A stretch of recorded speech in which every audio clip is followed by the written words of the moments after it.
नमस्कार दोस्तों, मैं हूं नीलम सिंह। आप देख रहे हैं नेताजी.लाइव। आज हमारे साथ हैं गुंडरदेही विधानसभा से भारतीय जनता पार्टी के उम्मीदवार वीरेंद्र साहू। आइए उनसे बात करते हैं।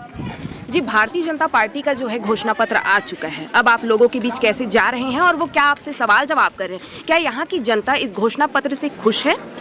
भारतीय जनता पार्टी ने जो चुनावी घोषणा पत्र, संकल्प घोषणा जो जारी की है, इससे निश्चित रूप से कार्यकर्ताओं में उत्साह का संचार हुआ है और साथ ही मतदाता जो हैं भारतीय जनता पार्टी को हाथों हाथ उठा रहे हैं और प्रदेश में भूपेश बघेल जी की भ्रष्ट सरकार को गुंडरदेही विधानसभा क्षेत्र की जनता उखाड़ फेंकने के लिए तत्पर है। जी, वर्तमान मुख्यमंत्री भूपेश बघेल हैं, उनका तो अभी अधिकृत रूप से घोषणा पत्र नहीं आया है, लेकिन सुनने में आ रहा है कि आज उनका घोषणा पत्र आ जाएगा। पर उन्होंने अलग अलग मंचों से 17 घोषणाएं की हैं, जिसमें जो किसान को कर्ज माफी वाली बात है, वो कहीं ना कहीं उन्होंने चुनावी दांवपेच खेला हुआ है। तो आपको क्या लगता है कि जनता उनके इस बहकावे में आ जाएंगी?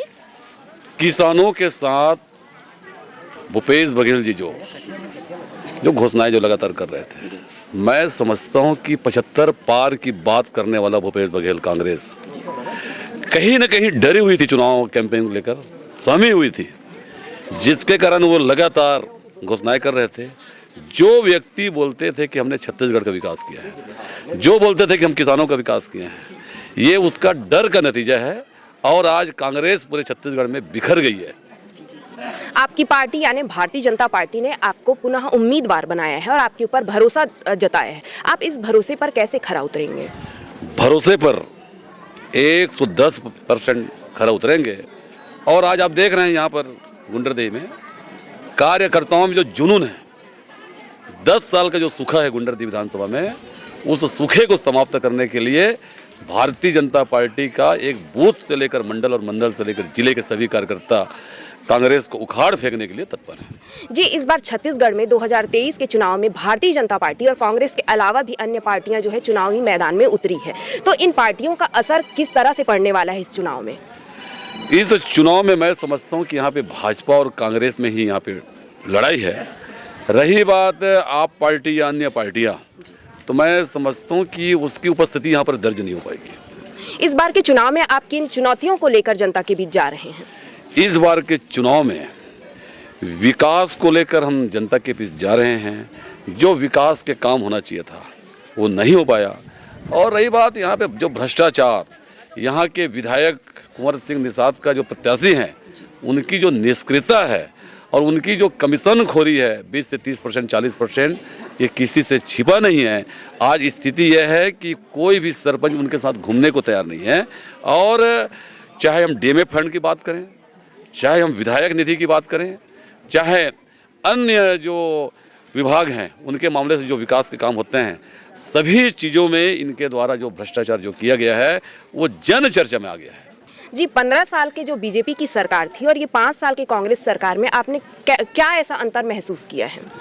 15 साल के डॉक्टर रमन सिंह जी के कार्यकाल में गरीबों के लिए अनेक प्रकार की योजनाएं बनाई गई, किसानों के लिए योजना बनाया गया।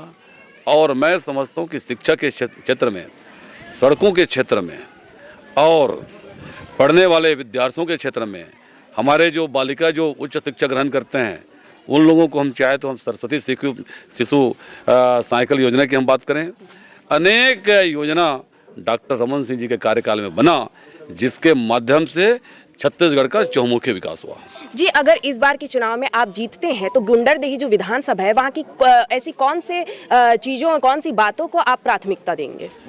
निश्चित रूप से शिक्षा के क्षेत्र में, स्वास्थ्य के क्षेत्र में और क्षेत्र में जो सड़कें जो बदहाल हो गई है उसको हम ठीक करेंगे।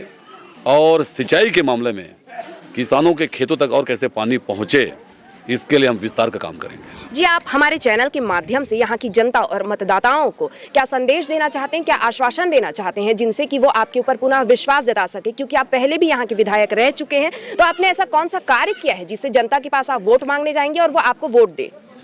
जनता के बीच हम 8 से 13 जब विधायक थे, तो जनता और विधायक की जो दूरी थी पहले, वो दूरी को हमने समाप्त किया है और मैंने कहा ना कि 13 से लेकर 18, 18 से लेकर 23 का जो सूखा, वो सूखा समाप्त होगा और निश्चित रूप से विकास के काम होंगे, विकास के सोपान गुंडरदेही विधानसभा में तेजी से होगा। जी धन्यवाद। आपने देखा क्या कह रहे थे गुंडरदेही विधानसभा से भारतीय जनता पार्टी के उम्मीदवार वीरेंद्र साहू। इसी तरह हमारे चैनल में बने रहने के लिए चैनल को लाइक करें, शेयर करें और सब्सक्राइब करें। नेताजी.live के प्रायोजक है Satyadeep diagnostic and clinic, Supela, Bhilai.